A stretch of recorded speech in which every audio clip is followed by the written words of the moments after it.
अब यहाँ पे अगर हम acute insomnia and chronic insomnia में अगर डिफरेंस देखें तो क्या डिफरेंस है दोनों में?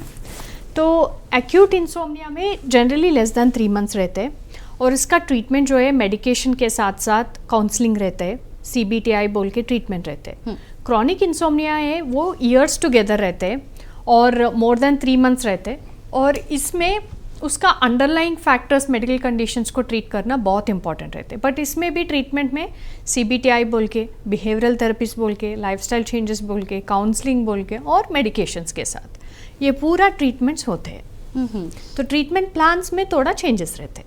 यहाँ पे कई बार लोग ये सोचते हैं कि मानिए किसी को इंसोम्निया है एंड देन जो डॉक्टर्स मेडिसिन प्रिस्क्राइब करते हैं तो कई सारे लोग ये सोचते हैं कि शायद ये गोलियों के हम यूज़ टू हो जाएंगे एंड ये गोलियाँ खाए बिना हमें नींद नहीं आएगी, like it will work something as if we'll get addicted to it. तो क्या ये सही है कि लोग यूजुअली उसके एडिक्ट हो जाते हैं या एक पीरियड ऑफ टाइम तक अगर वो ट्रीटमेंट फॉलो करे तो उसके बाद उन्हें उस चीज़ की कोई ज़रूरत नहीं पड़ती?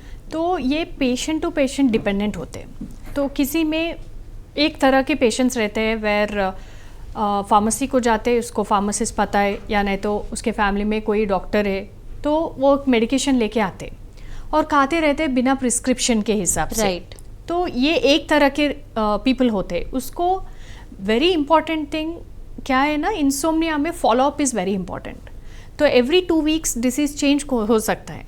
मेडिकेशन जो है वो ड्यूरेशन के हिसाब से यूज़ करना है और उसके बाद डॉक्टर डिसाइड करते हैं कि उसको कंटिन्यू करना है या नहीं तो रिड्यूस करना है या नहीं तो इंक्रीज़ करना है।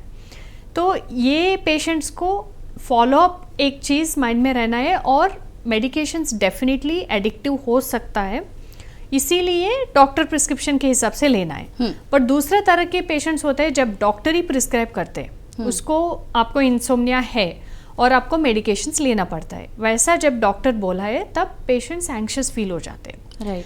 कि अगर मैं मेडिकेशंस लिया मैं इसके ऊपर एडिक्ट हो जाती हूँ। तो एडिक्शन हो गया तो फिर मैं उसके बाद मुझे प्रॉब्लम हो जाता है या नहीं तो मेडिकेशंस के वजह से साइड इफ़ेक्ट्स होता है। हाँ, ये भी सही है कि मेडिकेशंस के वजह से साइड इफ़ेक्ट्स हो सकता है और एडिक्शन भी हो सकता है। बट उसके साथ साथ जब CBTI, BT और काउंसलिंग या नहीं तो अंडरलाइंग करेक्शंस ये सब कुछ पेयरअप होते हैं ना, मेडिकेशंस कम करने के लिए थोड़ा चांसेस रहते हैं। बट 70 ईयर ओल्ड है, ऑलरेडी जेनेटिक प्रीडिस्पोजिशन स्ट्रॉन्ग है, उसका लाइफस्टाइल ठीक ठाक है, न्यूट्रिशन ठीक ठाक है, फिर भी उसको इंसोम्निया है, वो पेशेंट्स में मेडिकेशंस लाइफ लॉन्ग यूज़ करना पड़ता है।